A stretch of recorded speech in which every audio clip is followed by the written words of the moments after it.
os pré-reformadores. Há quem ingenuamente pensa que a reforma começou no século XVI e ela começou com Lutero e com a ideia da justificação pela fé. Muitos outros estiveram à frente no tempo, propondo ideias e conceitos que depois foram incorporados pelos reformadores clássicos como Lutero, Calvino e Zwinglio. Eles não partiram do nada. E entre eles há vários que nós precisamos citar para entender todo o precedente que houve em relação à reforma. Um deles foi John Wycliffe. Ele nasceu no condado de Warwickshire, Grã-Bretanha, e viveu entre 1330 e 1384. Entre 1372 recebeu seu doutorado em teologia em Oxford. Em 1375 escreveu o Domínio Divino e em 1376 o Domínio Civil. Nessas obras, Wycliffe declarou que todos somos inquilinos de Deus e que todo o poder e domínio pertencem a Ele, que concedeu isso a alguns homens justos e injustos, e por isto ele nos considerava como mordomos da criação. Em seus ensinamentos, ele disse que os clérigos que estavam em pecado deveriam perder seus direitos e suas propriedades. Essas declarações irritaram Roma, lógico, que emitiu várias bulas papais para silenciar seus ensinamentos. Em resposta, Wycliffe aprofundou sua crítica à organização e aos ensinamentos da Igreja Romana. Seus principais ensinamentos foram: primeiro, ele rejeitou os dogmas do catolicismo que não eram explícitos na Bíblia, que deve ser a base de todo o ensino. Começa por aí o bibliocentrismo. Segundo lugar, ele condenou a ideia da transubstanciação, aquela doutrina católica que diz que o pão e o vinho, depois de serem consagrados sacramentalmente, passam a ser pão, vira carne, e vinho se transubstancia em sangue de Cristo. Terceiro, ele negou o poder do sacerdócio sacramental. Cada um pode ter um relacionamento direto com Deus.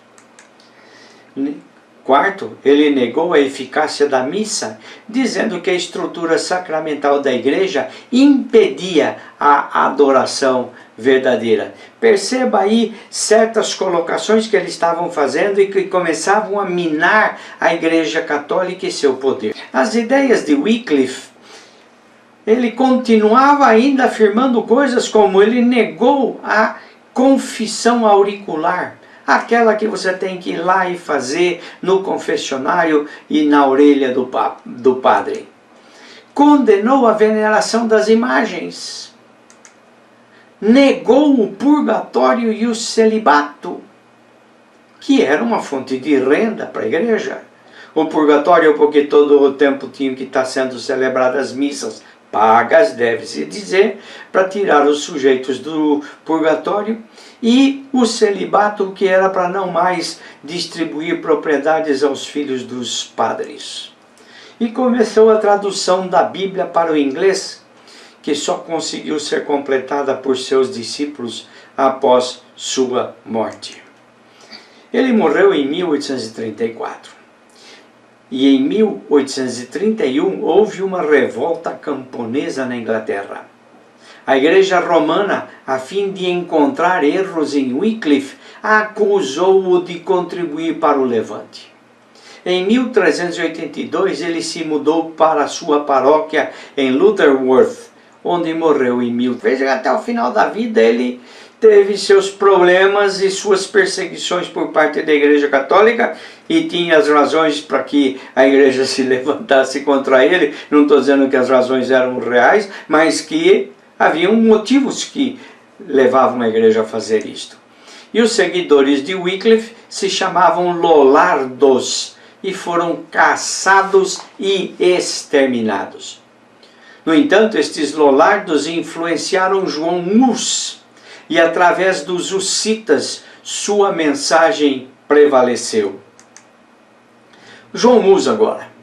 Nascido na Boêmia, em Husinec, viveu de 1372 a 1415.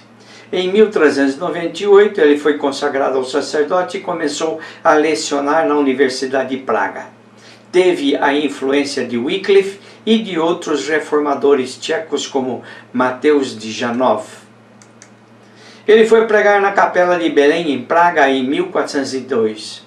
Em 1407, ele se identificou e se comprometeu com ideias reformistas, entre as quais estavam: primeiro, contra a imoralidade e a luxúria do clero. Muitos padres viviam nos bordéis, e eram eles quem sustentavam os bordéis, segundo algumas declarações de historiadores. Segundo, contra a veneração do Papa. Não era só mais imagens de santos, agora também o Papa passava a ser adorado. Terceiro, ênfase na pregação e no sacerdócio universal de todos os crentes. Todos somos sacerdotes diante de Deus e não só um grupo seleto que cobra para fazer esta mediação entre Deus e os homens. Quarto, a fé centrada em Cristo, valorizando a responsabilidade direta do ser humano diante de Deus. Continuam aí as suas ideias. A sexta delas: somente Cristo pode perdoar os pecados e um dia Deus julgará o mundo. Ninguém mais tem poder de perdoar pecados. Nem Papa, nem sacerdote, ninguém. Só Cristo pode fazer isso. A sétima ideia: a importância do pão e do vinho na Eucaristia. A oitava: a importância da palavra de Deus para a transformação do ser humano. E nono, o incentivo à tradução da Bíblia em idiomas populares para que o povo pudesse ler diretamente nas Escrituras, o que até então só os sacerdotes podiam fazer. Em 1402, ele deixou a cidade devido à perseguição, mudando-se para a Boêmia. Em 1414, Hus foi convidado para o Conselho de Constança com a promessa de passagem segura, salvo-conduto, mas foi preso e julgado por heresia. Ele foi enganado no salvo-conduto. Quando perguntado sobre a veracidade das suas alegações, ele simplesmente disse que se retrataria se e somente se fossem provados seus erros pelas Escrituras. Ele foi condenado e queimado em julho de 1415. Aí vem um outro sujeito que muita gente já ouviu falar dele, que é o Gutenberg e a invenção da imprensa. Johann Gutenberg nasceu na Mogúncia em 1398 e inventou o sistema com caracteres móveis para a impressão que proporcionaram a impressão de textos em larga escala. Em 1456, um grupo do qual Gutenberg participava imprimiu uma cópia da Vulgata, a versão latina da Bíblia, que havia sido a tradução feita por Jerônimo. No entanto, a grande inovação de Gutenberg não era a cópia desta versão, pois a maioria da população e dos padres da época não sabia ler, eram analfabetos, e pouca repercussão teve isto. A inovação foi a criação da tipografia com os tipos móveis, uma ferramenta que seria utilizada pelos reformadores, como Lutero, para imprimir versões da Bíblia em idiomas populares, tais como o alemão. Lembre-se então, a Vulgata era em latim, quase ninguém conseguia ler. Agora se podia produzir, por causa da impressão por tipos móveis, de Bíblias em outras línguas que o povo sim podia ler. Aí vem um outro sujeito, Savonarola. Nascido em Ferrara, viveu de 1452 a 1498. Ainda jovem, resistiu aos ensinamentos humanistas e renascentistas. Ele se tornou um monge dominicano. Em 1490 ele se muda para Florença, onde a família Médici governava e era o epicentro da cultura renascentista. E aí temos que lembrar do Leonardo da Vinci e do Michelangelo, para lembrar de dois artistas. Em Florença, Savonarola denunciou com sua pregação os pecados da cidade, a corrupção e a ganância dos governantes que se denominavam cristãos. Savonarola tornou-se governante e houve mudanças no comportamento das pessoas que procuravam se redimir do comportamento passado. Ele atacou as atitudes do Papa Alexandre VI, que era pai de filhos ilegítimos. Aliás, essa história de padre casado, padre com filho para tudo quanto era lado, era uma coisa muito comum nesse tempo.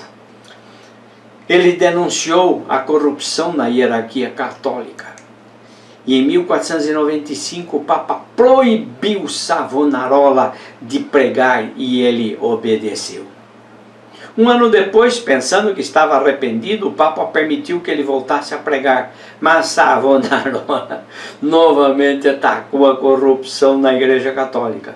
Ele foi excomungado em 1498 e queimado junto com 2 dos seus seguidores. Apesar da teologia católica que ele defendia, muitos líderes protestantes posteriores o consideraram um pré-reformador e um protestante. Nós temos que considerar também que foi nesse período aí dos anos de 1500 que começaram os eventos que mudaram a Europa e enriqueceram a Europa, como foram as reformas. Estas viagens e grandes viagens mudaram os rumos da cultura, do pensamento, da igreja. Haviam viagens ao Oriente, tentando buscar e chegar às Índias por outros caminhos, e ao Ocidente, tentando chegar a novas terras, como foi o caso da descoberta da América por Colombo em 1492. Deve-se levar em conta então que em 1492 os espanhóis chegaram à América e com eles a decisão papal, preste atenção nisso, com eles a decisão papal por meio de uma bula que deu poderes e posse das terras descobertas aos reis espanhóis. E isso foi baseado no fato de que, sendo o Papa representante de Deus na terra e sendo Deus o dono de tudo o que foi criado, por conseguinte o Papa tinha poder e o dever de autorizar ou não as viagens da descoberta e a doação das terras a quem as descobrisse. Deve-se lembrar que estas viagens de descoberta foram acompanhadas por padres e que as missas foram celebradas como os primeiros atos de descoberta e posse. O mesmo aconteceu com os portugueses quando chegaram ao Brasil em 1500. E também vieram com uma bula papal. E também celebraram uma missa para tomada de posse da nova terra, por ordem e por direito dado pelo Papa. Essas descobertas e as riquezas trazidas da América para a Europa mudaram significativamente a economia e a mente de muitas pessoas que pensavam que só havia civilização na Europa e nos outros lugares só havia barbárie. 20 bilhões de dólares em ouro, prata e joias é achado no fundo do mar em navio espanhol que naufragou na costa da Colômbia. O ouro levado da América à Europa enriqueceu o continente e sustentou a pompa da igreja e da realeza e da estrutura econômica para as economias até os dias de hoje.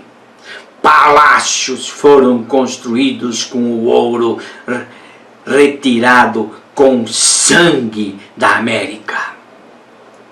As estruturas econômicas europeias têm mãos sujas de sangue daqueles que foram dizimados para que retirassem daqui a riqueza levada de graça para a Europa. A Europa hoje é rica, é enriquecida, porque empobreceu a América.